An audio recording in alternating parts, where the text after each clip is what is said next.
Good afternoon, and welcome to yet another topical and timely AMET webinar. Today is day 437 of the multi-front war that the Islamists have waged against the State of Israel.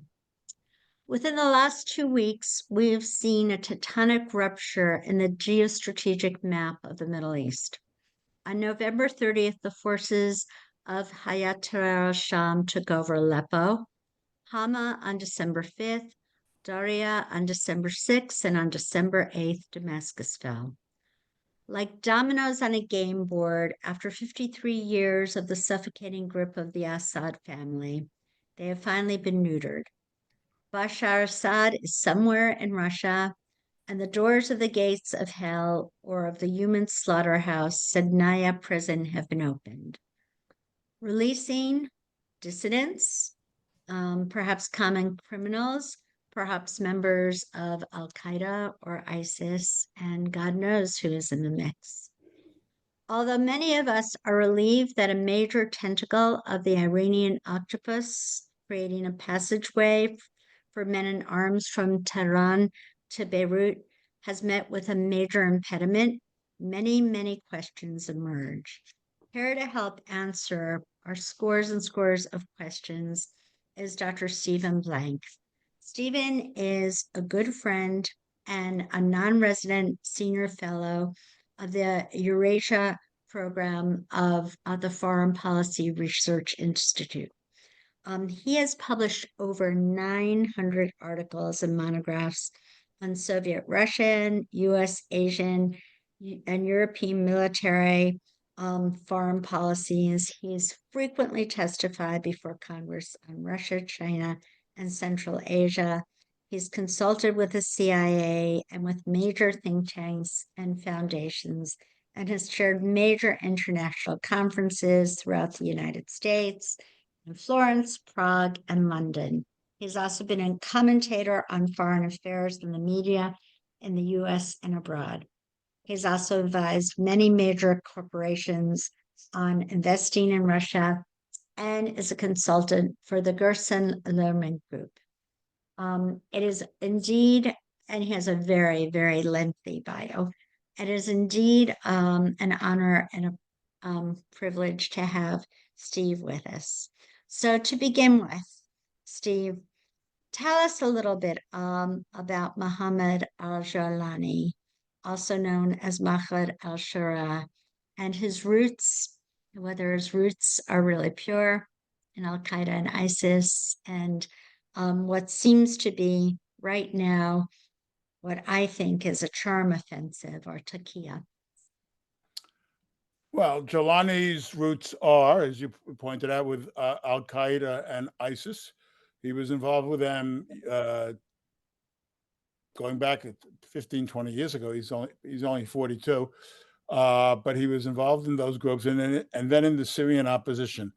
Now he claims, and he has maintained this claim, that he and his new government want nothing more for Syria than to have peace among Syria's diverse religious communities, and there are many of them, and they're not all Muslim. There are Christian communities. There's a sizable Armenian community, for example. And second, not only peace among the internal components of Syrian society, but also he wants Iran out, and he wants to have peace with Syria's neighbors. So this might be a charm offensive. We really don't know what this government is going to do, how it's going to be constituted, or its policies. They have enormous domestic challenges, which are daunting. And Syria certainly needs both internal and external peace. So for the moment, right now we're in the springtime of the revolution, but very soon it's going to be clear that there are enormous challenges and problems, and that serious political decisions have to be made. And that's when the hard work starts. Now, whether or not this is going to show that Jawlani has not reformed, or that the elements in his government are still committed to violent Islamic tactics, both at home and abroad, we'll see. But for the moment, this is a government whose motto appears to be peace at home and peace abroad. And there's an opportunity here for the countries that have won through this war, and that includes Turkey and potentially the United States and Israel, to bring about this kind of solution, which would be in everybody's interest. On the other hand, should Syria fail to take advantage of the opportunity now and become prey to either internal or external or both war, we're going to get the Iranians and Russians trying to come back. Iran and Russia have lost hugely here. And we can go into just exactly how much they've lost. The Turks, on the other hand, have won an enormous amount. And there's a real chance for Israel and the United States as well. So speaking of the Turks, we all know that Recep Tayyip Erdogan has a tremendous amount of animus against the Kurds. The Kurds had been extremely helpful to the United States and our fight against ISIS. How vulnerable are our Kurdish allies right now? Well, they're not vulnerable as long as the United States military and therefore U.S. political presence is in northeast Syria. That will restrict Erdogan's campaign against the Kurds, which has now gone on over a decade, and it marked a reversal of his initial policies in some respects. But it indicates a kind of obsession about the Kurds, which, as we discussed before the show, clouds rational policymaking. It's not clear what threat the Syrian Kurds or the Turkish Kurds or them together constitute Turkey. There is this propaganda that they would, break Turkey apart and form their own state. I don't see that as a viable possibility. But as long as Turkey believes that it has a right and a duty, that's the key word here, to keep its military in Syria engaged against Kurds, the Syrian state will be crippled.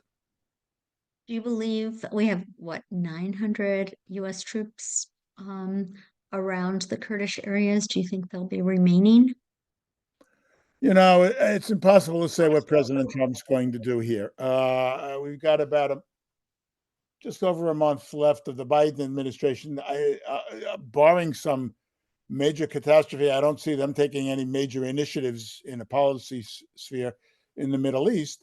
We don't know what Trump's going to do about this. He doesn't even really have a constituted national security team yet. None of them have been confirmed. So they are legally blocked from taking any serious policy action. And Kurdistan is certainly not on the top of their list, although Syria may rise to that list if it begins to spiral out of control. However, I do not see in the immediate future the United States abandoning the Kurds. If anything, the opportunity for the United States here is enormous. If we take for the moment Jelani at his word, we have an opportunity with U.S. support and leveraging, financial and humanitarian support from outside Syria to come in to bring about exactly what Jelani claims he wants. That is a domestic peaceful situation among Syria's religious communities. And what's more, that Syria is no longer a hub for anti-Israel or anti-American or anti-anybody else war. It's just simply a country that wants to be in peace with its neighbors and is not going to be used by Iran as the linchpin of a strategy of destruction. So we have a great opportunity, and in my mind, we need to seize the opportunity. So this is Jill. It's always cheaper to seize the opportunity for peace, right? And the same. I mean, you're probably going to ask me about it. The same is probably true for Israel. I'm not at all thrilled about the Israelis showed their military prowess, but again, these are tactical victories. Ships and can be rebuilt, troops can be retrained, etc.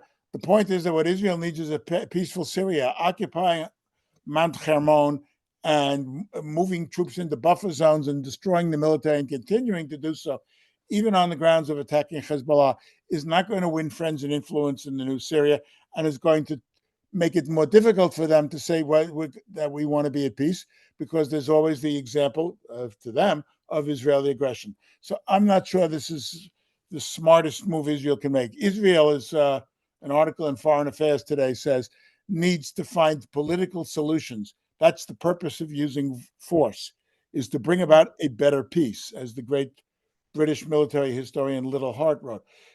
Using force simply to perpetuate the war, because you can't imagine a peace, means that you perpetuate the war and nobody wins thereby. Right. On the other hand, it's the Middle East is a very tough neighborhood, and there's also peace through strength and not through appeasement. And sometimes it's really necessary to be able to defend your own borders, as we Yeah, certainly saw with the Golan withdrawal. right. Well, And Israel can. I mean, it's clear to the entire world that Israel can and will defend its borders. Nobody has any illusions about that anymore, or they shouldn't. And the alternatives here are not just peace through strength or peace through appeasement. The point is that Israel has won a major victory, and as Churchill said, "In victory, magnanimity." They have the opportunity to bring about a peaceful Syria. They should encourage the Syrian government to go ahead on that program, because that's the safest program that Israel can have, is a Syria at peace. right. On the other hand, if you keep bombing people, they will be at war, and again we'll have a multi-front challenge. I think they need to change their tack here. But Yeah, again, the there was Turks a and the good neighbor Israelis. policy, and it's got to be a nice recipe of carrots and sticks. And I Well, think, they have the sticks. I mean, they don't have to yeah, demonstrate it anymore.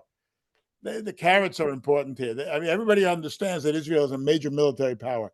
No, as I said, nobody has any illusions on that score. And you're not going to get direct challenges to Israel for a while. But Israel can set up a long-term situation to its benefit by taking the government at its word and encouraging it to act on what it says it wants to do. And if it doesn't behave peacefully, I think we'll have plenty of warning and notice of that. And the Israeli government is certainly in a position to act forcefully if challenged. right. I think the Syrian government is asking for 60 days.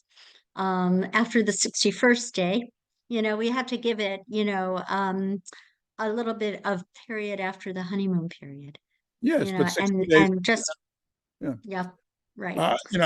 By February 15th, all right, 60 days from now, we should have some idea of what's going on there. And if there's really Right. trouble, the Israeli army is in a position to take advantage of or to defend Israel. Right. Otherwise, you're just creating an enemy which you didn't need to do. Okay. So let's talk about other winners and losers. Russia is not entirely pulling out of Syria, but we've seen that the Latakia Air Base and the Taras Naval Facility are now being called back, and Russian cargo planes are being loaded up. Um, how's Putin viewing this? Is he stretched thin? Is he capable of acknowledging defeat, at least in the Middle East theater? The interesting thing is that Putin's not commenting on this. Hmm. There's not been a word from Putin about this now. It's very typical. The Russians never talk about their defeats. The defeats go down the memory hole. Because Russia is a great power and it's always victorious. Or so they want you to believe. But this is a stunning defeat. The bases are in danger. They are trying to hold on to them and renegotiate an agreement with the new government.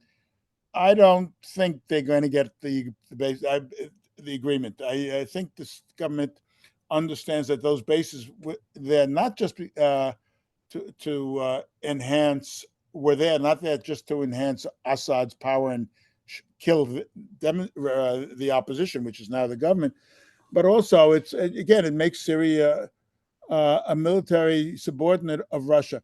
I mean, to give you an example of what went on under Assad, in today's Financial Times, there's an article that points out that Assad, during the last 9 years, since the time of the Russian intervention in the Syrian civil war, shipped $250 million to Russia. And in the meantime, Syria has descended into a no man's land, a narco state, and an economic disaster area, millions of refugees fleeing to Europe. Yet they're paying tribute to Russia. That's going to stop, I think. And again, if there's peace in Syria, they don't need the Russian military bases. Russia needs the military bases because the Russian military bases provide an enormous logistical center for Russia to project power into the Mediterranean, into Africa, and into Eastern Europe, particularly the Balkans, through the Mediterranean. The closure of those bases will be a major Russian defeat, and I think that's likely to come. Those bases also, and it's not just those two bases that you hear about, but satellite air bases in northern Syria beyond that, that they're a standing threat to Turkey. And if you take, the Russian Black Sea Fleet, and in peacetime, the Russian forces in Crimea and South Russia, they are a threat to Turkey and have been for centuries.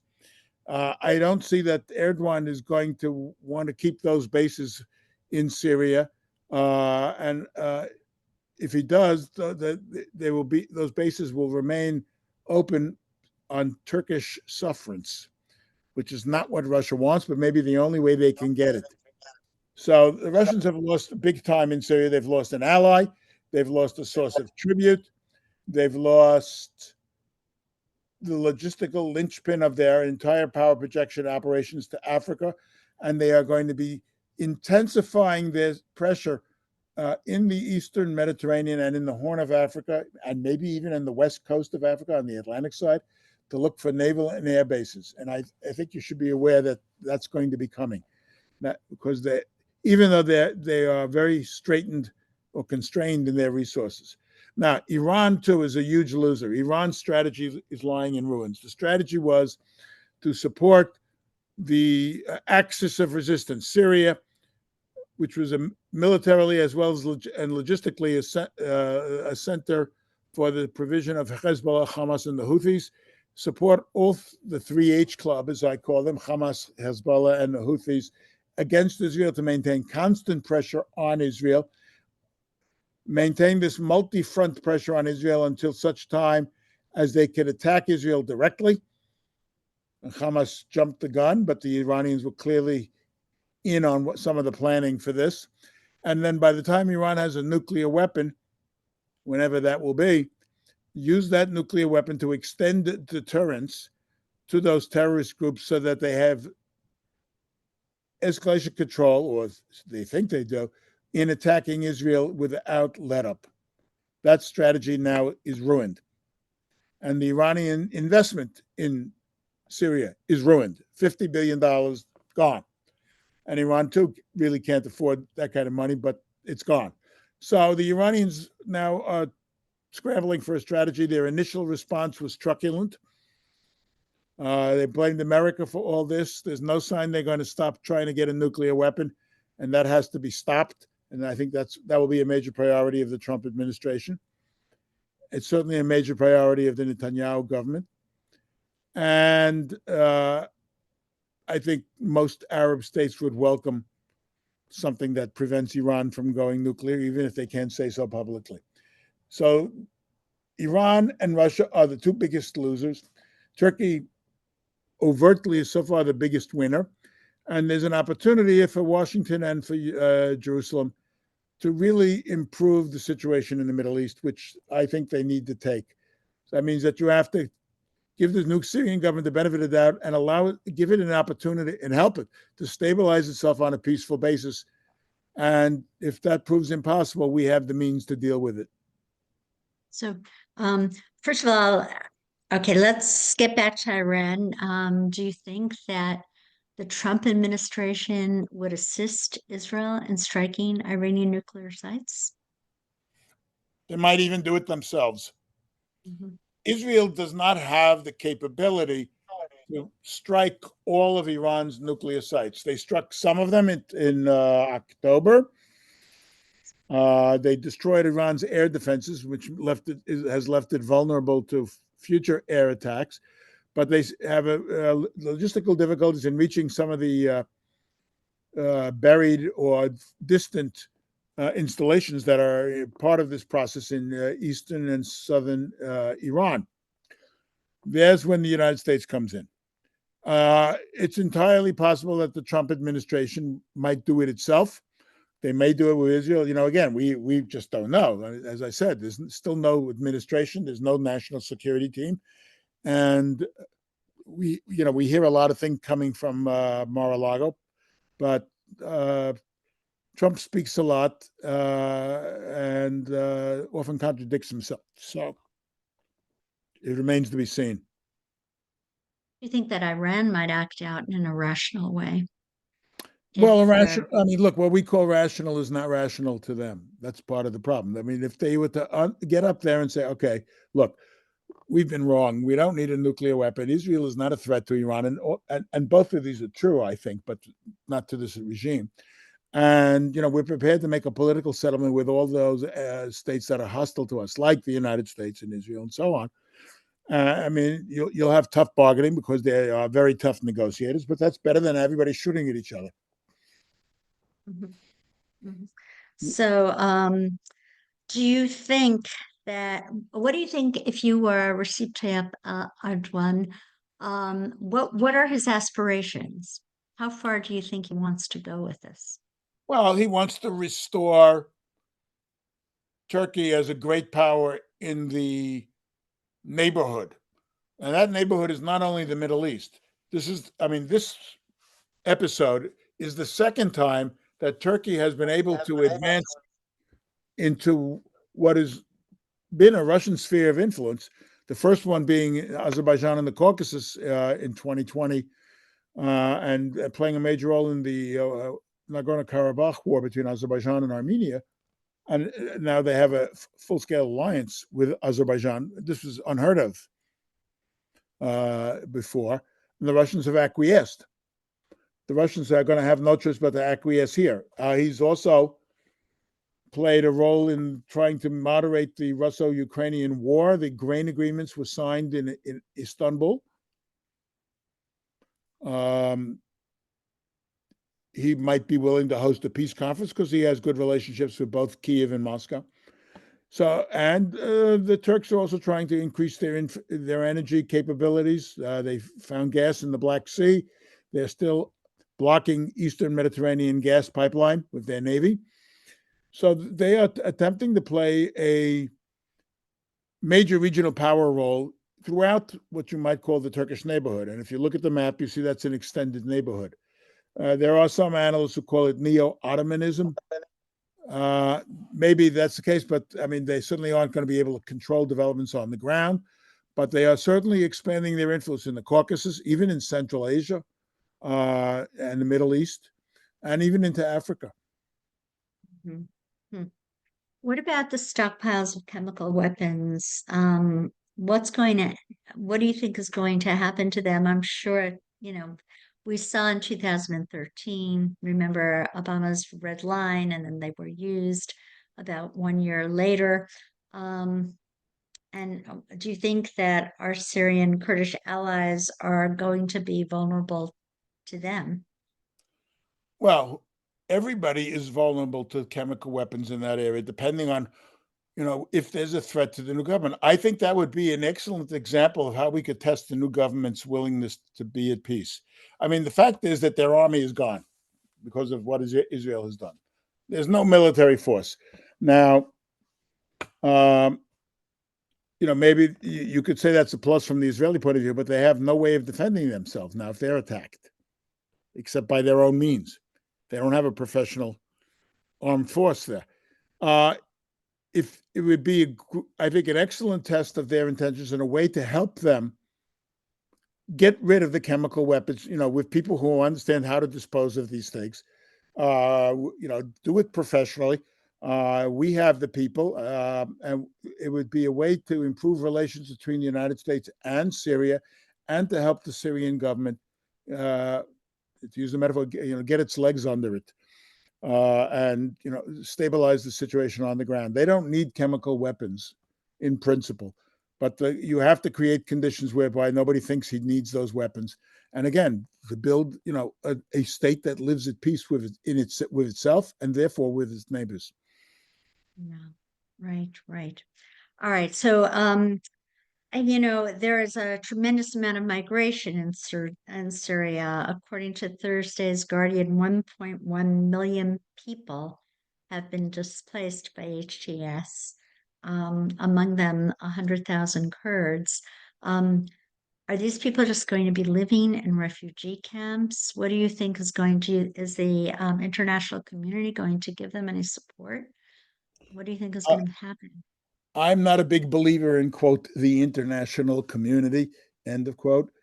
Um, but, there are so many humanitarian challenges out there. It's frightening just how many there are. And the number of Syrian refugees is more than 1.1 million. I mean, because it goes back 40 years. I mean, uh,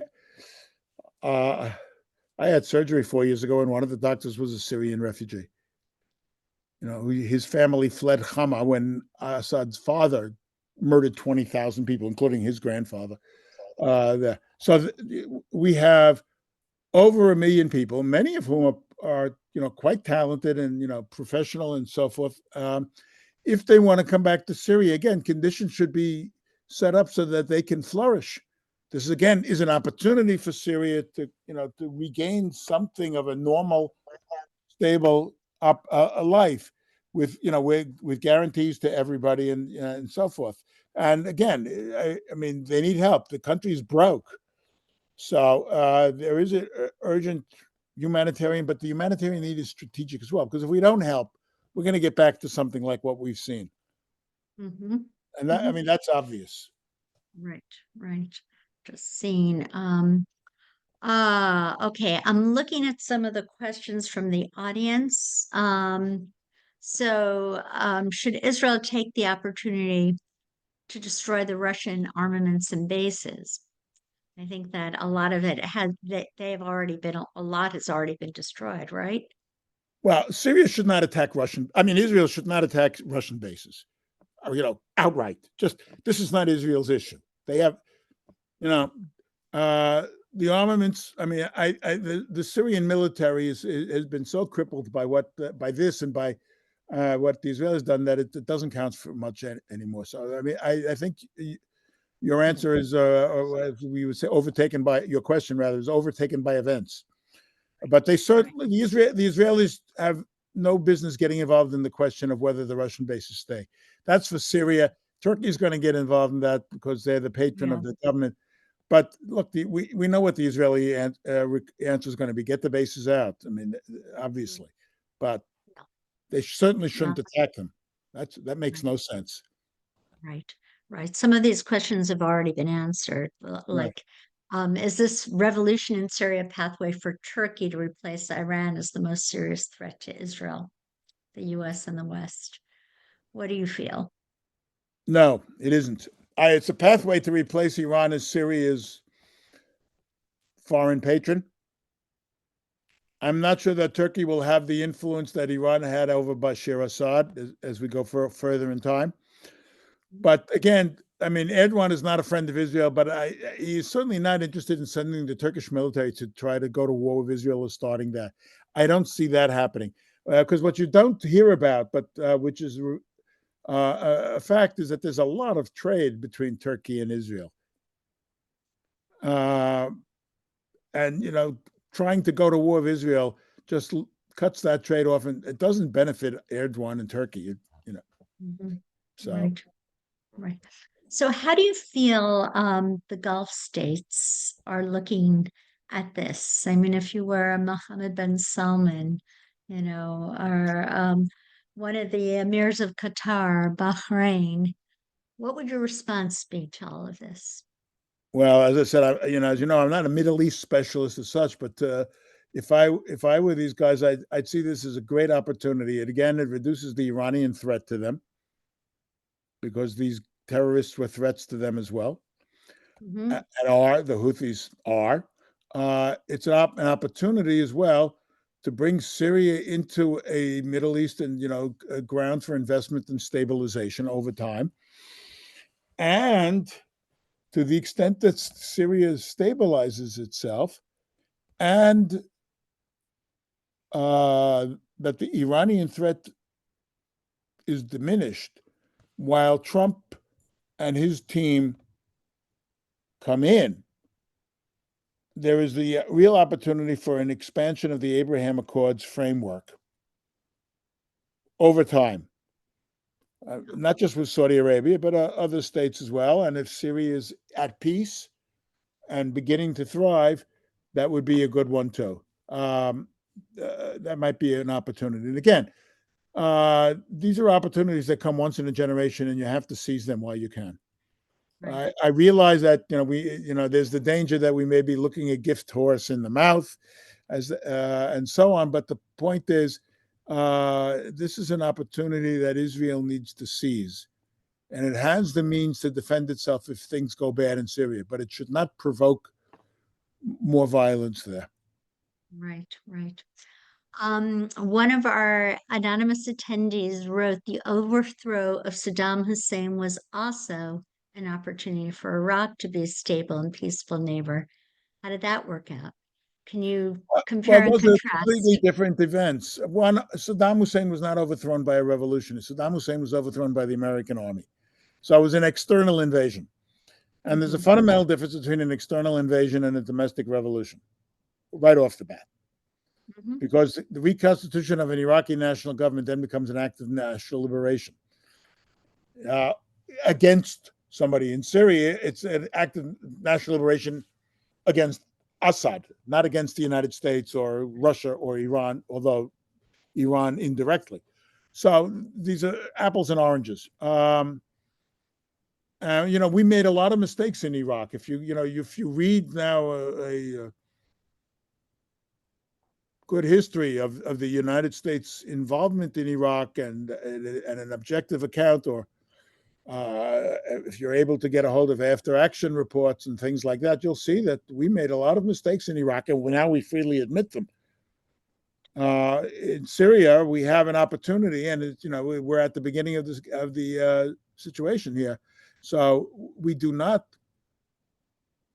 need to repeat the same mistakes we made in Iraq. No doubt, people will make mistakes with Syria, but the question is, will the good decisions outweigh the bad ones? Right, right. So we've spoken a lot about the Kurds. There is, an enclave of Kurds that have been incredibly loyal to the United States. There's Um, I know a lot of Kurds, human rights are very, very important for the Kurds. What would happen if Erdogan starts attacking them, uses this Syrian corridor? He has tremendous animus against the Kurds. Should the United States push for Kurdish independence? What do you think will happen to the Kurds? I really don't know. I mean, that's an incredibly difficult problem, but Erdogan's already started. I think on Sunday or yesterday, Saturday, there were military operations. Again, the Turks think this is their opportunity, and they're obsessed with the Kurdish problem. The Turks are not going to eliminate the Kurdish problem. They'd have to devote the entire Turkish army and chase Kurds down in Iraq and in Turkey and in Syria for years, and it won't work. I mean, ultimately, the only answer is a negotiated settlement supervised by objective third parties who are going to be willing to truly, supervise situations that allows the Kurds to have normal lives and the Turks to be at peace with them and so forth, under a political arrangement that makes sense. I can't even begin to predict what that is, and I wouldn't try. I don't have the expertise to do it in any case, but it's clear to me that the Turks are never going to win this war. I mean, they've been fighting this war for 50 years, and they've gotten nowhere. The Syrian Kurds are not moving anywhere. The Turkish Kurds are not moving anywhere, and neither are the Iraqi Kurds. I mean, they're going to stay on their lands, and their children will stay, in these lands.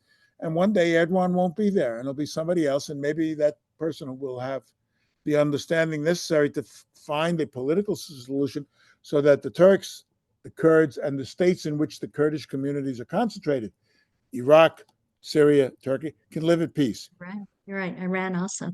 Yeah. Iran, Yeah. okay. Yeah. Right. So speaking of Iran, do you think there's an opportunity for the people to rise up against the Islamic Republic? Do you think that'll Well, happen with yeah, we always get this. About in 2018, I was in a war game, and Iran was involved. And one of the CIA guys there said, "Well, in 5 years, Iran won't be, the Iranian government won't be there." Well, here we are, and they're still here. I don't put a lot of faith in this talk about an uprising unless the government there is decisively defeated at home. And I mean, they control too many armed forces to be easily overthrown. But what has to happen is that the nuclear weapon has to be taken out of their hands. And if it takes a military operation to do it, I think it's worthwhile, provided it's done quickly and effectively. The Iranian nuclear campaign has no basis in international law anyway. So, in this respect, I'm reminded of Colin Powell's statement that we do not want to be we don't seek to be the world's policeman. Whenever a crime is committed, everybody comes to us. And the Iranian nuclear program is a crime. right? And this is a government that wants war with Israel and, wants to aggrandize Iran at the expense of all of its Muslim neighbors as well. So they have to be deprived of the nuclear capability. Again, that means stabilizing the entire area so that they're at peace. But they're not nobody's threatening his neighbor state, because I mean that's the point that we have to get to in the Middle East, and it's a long, difficult road. But we have enormous opportunities now. Right. So, as Yoav Gallant had said to David Ignatius on Saturday, with Iran's guard down, the U.S. and Israel face an urgent choice. We showed that Iran is vulnerable and Israel has a window to strike. Do you think within the next coming weeks or sometime, with the emergence of a Trump administration, Israel will strike? I have no idea. Yeah. You know, I don't think it's profitable to speculate what Trump will do and won't do, because one day he gets up there and says, "I'm going to do this and that." To give you an example, he said he's going to put 100% tariffs on all the countries that are members of the BRICS: Brazil, Russia, India, China, South Africa. He does that, there's a worldwide economic depression, and we suffer more than anybody else. Right. So, unfortunately, he makes off-the-cuff statements, and a lot of the people around him do that, Yeah. and they don't think through what are the implications of what's happening. That could lead to real disasters. They need to talk less and think more. Right, and do more. Okay. One of our audience attendees said we haven't mentioned Hezbollah. Why? Will there be a rearmament of Lebanon and Syria in the near future, with Hezbollah sending their troops to Syria? I think that's quite unlikely. Hezbollah has been beaten. They're going to try to evade the ceasefire agreement, but the Israelis are not going to let them get away with it. And I think that they are, for the moment, a defeated force. What's more, Iran has no way of directly supporting them. Syria was the logistical linchpin for them and for Hamas, because they would go through the Syrian ports to Hamas. That's gone. So again, Israel has prevailed. It has shown the world that it restores deterrence and that is more than capable of defending its interests and borders. So now they have an opportunity to show, as Churchill says, magnanimity and create goodwill and peace. And if the opportunity is squandered, it will be very tragic. Right. So do you foresee the possibility of Israel and Turkey accidentally clashing and the situation escalating if they squander that opportunity? Not directly. It might be a proxy war, or it might involve Israel against a proxy. But again, I just don't see Turkey leading a war against Israel. I mean, Erdogan is no, as I said, is no friend of Israel. But there's a lot of money that'll be lost here if with the trade. And secondly, exactly how is Turkey going to transport its entire army and air force to fight Israel? I mean, you have to think of these, practical operational considerations. It's not easy at all. Israel is certainly not interested in attacking Turkey. Right. So, So we're going to end on a positive note. It looks like both Turkey and Israel are the big winners. Obviously, Iran and Russia are the big losers in what's transpired just within the last few weeks. And the game isn't over yet. We'll have to see how the dust settles in the next few months. But thank you. absolutely. Yeah, thank you so much, Steve. Really, You're really welcome. brilliant. Okay, you take care now. Bye-bye. You too. Bye.